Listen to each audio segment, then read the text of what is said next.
এটি নিউজিল্যান্ডের কোটি কোটি টাকার গাড়ির কবরস্থান। এই যে দেখছেন গাছের ডালপালার ভেতরে আটকে থাকা এক সময়ের দামি সব ভিন্টেজ কার, এগুলো আজ প্রকৃতির নিষ্ঠুর আলিঙ্গনে বন্দী। ধুলো আর মরিচার স্তূপের নিচে চাপা পড়ে আছে শত শত ইঞ্জিনের নীরব চিৎকার। যেখানে আজ কোনো মানুষের পদচিহ্ন নেই, সেখানে কালের আবর্তে এই গাড়িগুলো কেন পরিত্যক্ত হলো? চলুন আজ আমরা এই লতাপাতায় ঢাকা যান্ত্রিক ধ্বংসস্তূপের রহস্য জানার চেষ্টা করি। নিউজিল্যান্ডের উত্তর দ্বীপের মাউন্ট রুয়াপেহুর পাদদেশে এক জনমানবহীন বনের প্রান্তে এই জায়গাটি অবস্থিত। স্থানীয়ভাবে একে বলা হয় হোরোপিটো মোটরস, যা আজ পৃথিবীর অন্যতম বড় উন্মুক্ত গাড়ির সংগ্রহশালায় পরিণত হয়েছে। একসময়ের ব্যস্ত এই চত্বরটি এখন শ্যাওলা আর বুনো লতাপাতার দখলে। মাইলের পর মাইল বিস্তৃত এই এলাকায় ঢুকলে আপনার মনে হবে সময় এখানে কয়েক দশক আগে থমকে গেছে। বনের নিস্তব্ধতা এই জায়গাটিকে এক জাদুকরী অথচ গম্ভীর রূপ দিয়েছে। এই গাড়িগুলো এখানে জড়ো হওয়ার পেছনের গল্পটি বেশ অদ্ভুত। মূলত 1946-এর পর যখন মানুষ নতুন ও আধুনিক মডেলের দিকে ঝুঁকে পড়ে, তখন এই পুরনো রাজকীয় গাড়িগুলো অপাংক্তেয় হয়ে যায়। মালিকেরা চেয়েছিলেন এই পুরনো মডেলের পার্টসগুলো ভবিষ্যতে কাজে লাগাবেন, কিন্তু আধুনিক প্রযুক্তির ঝড়ে সেগুলো আর কোনো দিন রাজপথে ফেরার সুযোগ পায়নি।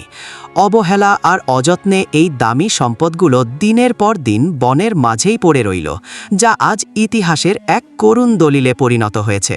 বিগত কয়েক বছরে এই গাড়িগুলোর বডি আর ইঞ্জিনের ওপর দিয়ে বয়ে গেছে শত শত ঋতু। যে লোহায় একসময় রোদের আলো ঠিকরে পড়ত, আজ সেখানে পুরু স্তরে জমা হয়েছে লালচে মরিচা। গাড়ির বনেটের ওপর গজিয়ে উঠেছে বুনো ঝোপঝাড়, আর স্টিয়ারিং হুইলকে পেঁচিয়ে ধরেছে মরণঘাতী সব লতা। লোহা আর মাটির এই অদ্ভুত মিতালি দেখে মনে হয় প্রকৃতি যেন এই যান্ত্রিক সৃষ্টিগুলোকে ধীরে ধীরে তার নিজের শরীরের অংশ বানিয়ে নিচ্ছে। এই রূপান্তরটি যেমন সুন্দর, তেমনি শিউরে ওঠার মতো।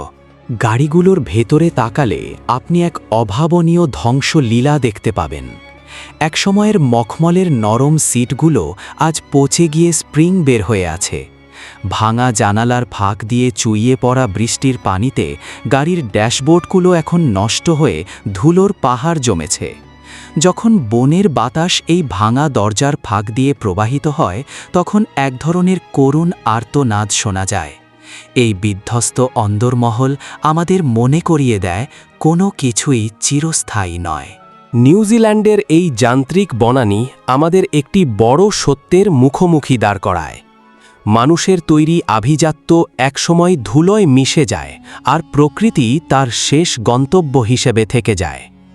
এই শান্ত আর নিথর গাড়ির সমাধের মধ্য দিয়ে আমরা এক যান্ত্রিক যুগের করুণ বিদায়ের সাক্ষী হলাম। এই নির্জন অরণ্যের গল্প আজ এখানেই শেষ করছি। এই পেজটিকে ফলো করে সাথেই থাকুন। ধন্যবাদ সবাইকে। আল্লাহ হাফেজ।